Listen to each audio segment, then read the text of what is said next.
Bonjour à tous, mon nom est François Letarte, bienvenue sur ma chaîne JDR-D30, une chaîne consacrée aux jeux de rôle sur table avec une vidéoliste et troisième et dernier bilan jeu de rôle jeunesse de cette semaine. Chroniques oubliées en présentiel. Écoute, sérieusement, c'est ma gang d'enthousiastes. C'est de même que j'aime les appeler depuis longtemps. Ils sont vraiment de party. C'est eux autres qui ont des invités. C'est comme un événement. Jeudi midi, ils vont faire du jeu de rôle puis tout ça. Ils ont découvert qu'ils se promenaient dans un corps humain colossalement géant. OK? Ils ont découvert ça parce qu'ils sont dans un bateau qui se promène dans l'entremonde. Ben, l'entremonde, ils ont découvert que c'était comme du sang, mais ils sont tellement petits qu'ils ne sont pas mouillés. Ils sont accompagnés de grosses globules rouges et d'âmes emprisonnées. Il faut qu'ils fassent attention parce que quand ils sortent du bateau, les âmes essayent de s'attaquer aux autres pour retirer leur âme de leur corps. T'sais. Fait que c'est un danger. Mais les âmes, en même temps, ils ont un peu des atouts pour essayer de les diriger un peu, puis de quérir leur aide. On pourrait dire ça comme ça. Fait qu'en tant que tel, il y a ça. Fait que là, aujourd'hui, il rentrait dans le cœur. Fait que là, il y avait l'enjeu de, OK, le bateau, il rentre comment dans le cœur? Parce que le cœur est énorme, là, on s'entend, le bateau, il rentre, mais là, c'est juste que, tu sais, le bateau va foncer partout. Fait que là, il y avait un enjeu de comment tu fais pour que le bateau fonce pas. Fait qu'encore une fois, tout le monde amenait son idée. Ce que j'ai fait, il y a 6 sections du bateau qui n'ont pas été démolies à date. Il y avait 8 sections au départ. J'ai mis 6 jetons sur la table. J'ai dit, OK, ben la difficulté est 20 pour toutes vos affaires ou tu sais, des fois, c'était différent. Puis dites-moi de quelle façon vous avez aidé le bateau à pas foncer partout. Fait que tout le monde avait des idées avec les armes. On pourrait réduire la coque. Une qui a dit, je vais prendre ma baguette de lévitation. L'autre, il y avait chute ralenti. Il dit, on va essayer de combiner ça. Fait que c'est ça. Fait que tu sais, au final, ils ont pu enlever 4 jetons. Ça veut dire qu'il y a 2 sections du bateau qui ont pété. C'était très drôle parce que ça pétait le bateau de tous les bords. Écoute, leur bateau, il est magané, là. Clairement, il va avoir des conséquences. Tu sais, celui qui tenait la barre, sa section est partie. Il s'est fait éjecter, mais il s'est fait ramasser par un autre qui a fait un mur de force qui traînait avec son espèce de... Il a invoqué une créature volante qui traînait le mur de force. Ça faisait comme un genre de tapis volant, là, invisible, en tout cas. Écoute, ils ont des idées, là, c'est pété leur affaire. Puis, c'est ça. Puis là, je leur ai dit, je leur ai sorti l'enjeu de... Tu sais, dans leur bateau, c'était leur cuisine, puis leur entrepôt de bouffe qui s'est fait détruire. Je dis, ben, vous avez faim, qu'est-ce que vous allez manger? Ils ont posé des questions sur les globules. Ils disent, c'est plein de protéines. OK. Ils ont mangé des globules rouges géantes. C'est comme du jello. Fait que, tu sais, c'est correct. J'ai acheté l'affaire. Ils ont un tardigrade qui suit, qui est dangereux. Et sa source de nourriture, elle a disparu dans le crash. Fait que là, il n'y a plus rien à manger.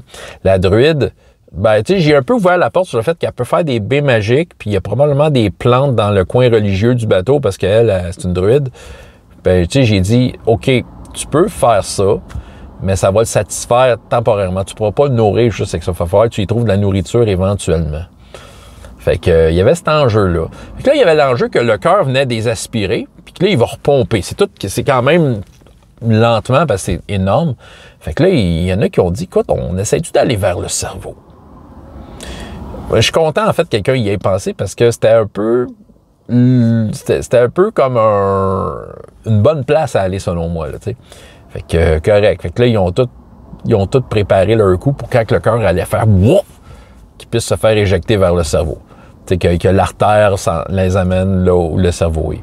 Et ils ont réussi. Écoute, il y a eu encore un enjeu de difficulté élevée, puis peut-être péter le bateau, puis tout ça. Puis finalement, écoute, le joueur vedette, qui avait un dé à 30 faces, a décidé de...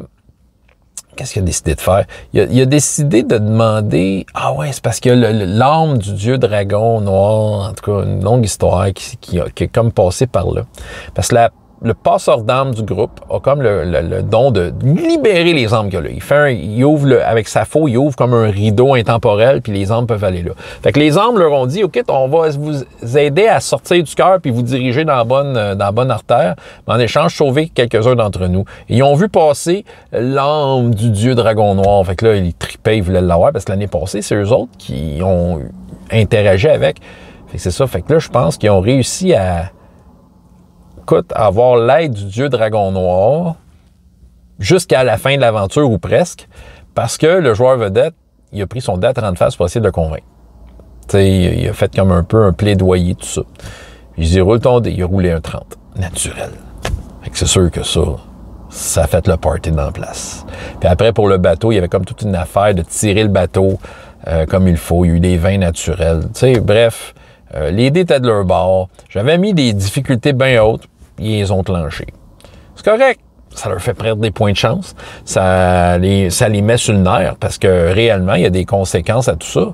Puis, tu sais, puis c'est un groupe qui travaille en équipe. C'est vraiment ça. Je trouve qu'il y a de quoi... Tu sais, j'aurais jamais pensé... Tu sais, le groupe de la journée avant, il est plus homogène parce que la plupart se connaissent et ils jouent déjà ensemble, mais ils ont de la misère à s'écouter.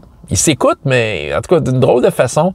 Le travail d'équipe, c'est, je dirais que, tu sais, passer un message pour essayer de faire concerter un travail d'équipe, c'est long, c'est lent, c'est fastidieux, mais là, le jeudi, autant que il y avait des petits nouveaux fatigants puis des vétérans qui regardaient de haut, autant que j'ai essayé de ramener ça, puis aujourd'hui, écoute, ils se regardent tous d'égal à égal, puis ils s'écoutent, ils se proposent des affaires, puis...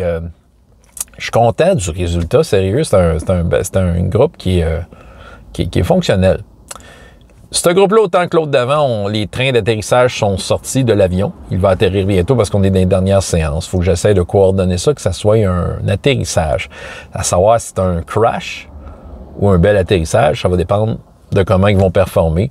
Et tu sais, à quel point que les dés vont être de leur bord, que leurs idées vont les avantager. J'ai quelques surprises dans la réserve, mais ils sont au courant, eux autres, que le corps du dieu dragon noir rôde. Il est un mort vivant. Et je leur ai montré les stats d'un dragon ancien qui fait des dommages comme ça se peut pas. Encore une fois, j'ai été très transparent sur ces stats. Je dis, regarde, vous allez rencontrer lui. Qu'est-ce que vous allez faire? Je leur laisse le temps de penser à ça. Ils ont commencé à proposer des idées. On va voir ce que ça va donner. François Letarte, JDR de 30, et jusqu'à la prochaine fois, il y a autant de plaisir dans la vie que dans les jeux. Au revoir.